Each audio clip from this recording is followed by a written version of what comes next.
Non-Muslim silakan masuk. Masjid Aceh Stockholm. Masyarakat Aceh membuat sebuah komunitas, diundanglah orang Aceh berceramah, ada satu masjid di sana, masjid nasional, masjid siapa saja boleh masuk, orang Aceh termasuk salah satu pegiatnya.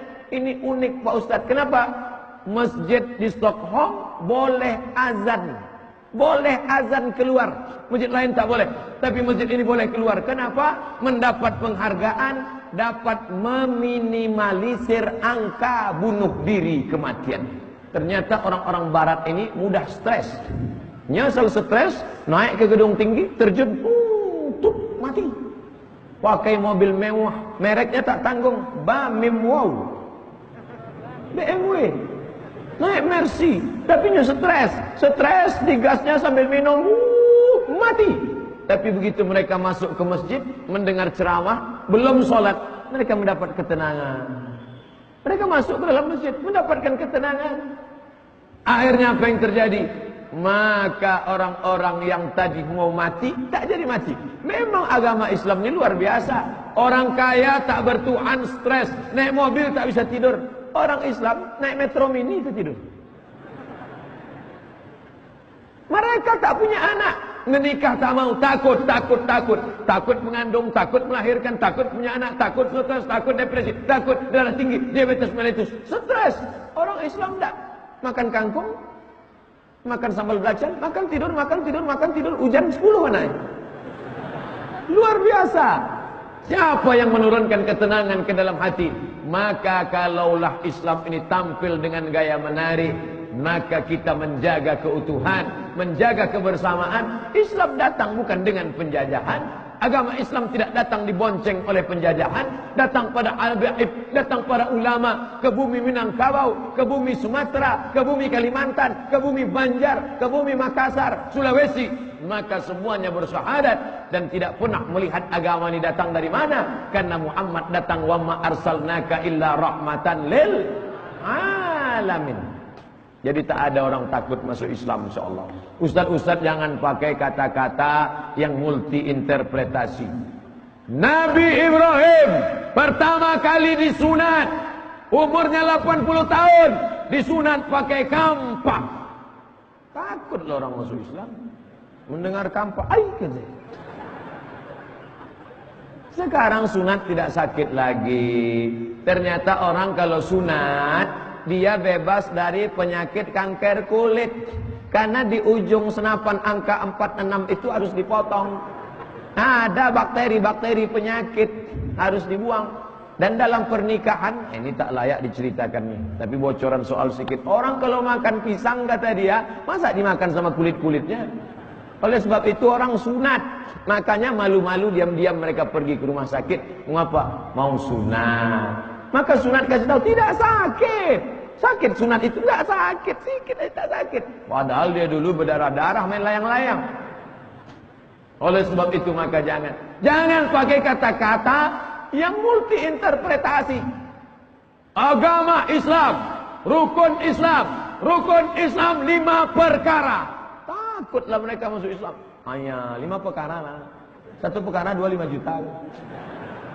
Mendengar kata perkara, dia sudah terbayang jaksa, hakim, pengadilan, pengacara. Sogok sini 25 juta, 5 perkara kali 25, 125.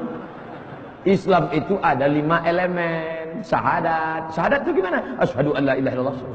Salat, zakat, puasa, haji. Salat itu gimana? Salat simpel aja. Allahu Akbar, Allahu Akbar, Allahu Akbar. Dah selesai. Jangan ceritakan. Salat itu dalam Islam ada subuh, dingin-dingin kita harus bangun. Zuhur, asar, maghrib, isya, ada qabliyah, ada ba'diyah. 50 rakaat. Oh banyak. Janganlah menakutkan. Kalau kita wudhu, kita bersih. Nah, tengok tuh. Kau belum masuk Islam, kukumu panjang kan? Nah, orang Islam kuku pendek. Pendek. Ini kuku panjang. Oh, kuku panjang. Saya kalau sudah nengok perempuan kuku panjang, gimana dia cebok? Kuku panjang, jual bakwan. Pakai kutek. Di atas black kutek, di bawah black daki. Islam datang membersihkan. Kita memang gayanya tidak parlente, tidak pakai jas, tidak pakai dasi, pakai sarung, pakai jubah, pakai koko, tapi cebok. Ini memang pakai jas, pakai dasi, tapi tak cebok. Main parfum saja. Oleh sebab itu maka Islam mengajarkan at-tahuru satrul iman. Kesucian adalah sebagian daripada iman. Mengapa dikatakan kesucian itu sebagian dari iman? Karena tidak sah salat kalau orang tidak suci. Maka ketika Islam berkuasa, sampai-sampai semut-semut terjaga, kambing-kambing terpelihara, tidak boleh motong kambing, diasah pisau di depan mata kambing. Sampai pucatlah kambing menengok mata pisau. Tak boleh menteror. Marah Nabi, aturidu antumita amautatin. Apakah kau membuat kambing itu mati berkali-kali? Jangan asah mata pisau di depan kambing. Bawa dulu ke belakang, asah baru potong. Dulu saya sangka itu datuk nenek saja yang mengajarkan, nenek mamak saja yang mengajarkan. Rupanya itu adalah ajaran Islam. Tidak boleh menteror kambing. Kalau menteror kambing tak boleh, apalagi menteror ulama. Apalagi menteror ulil amri. Islam mengajarkan kelembutan yang luar biasa.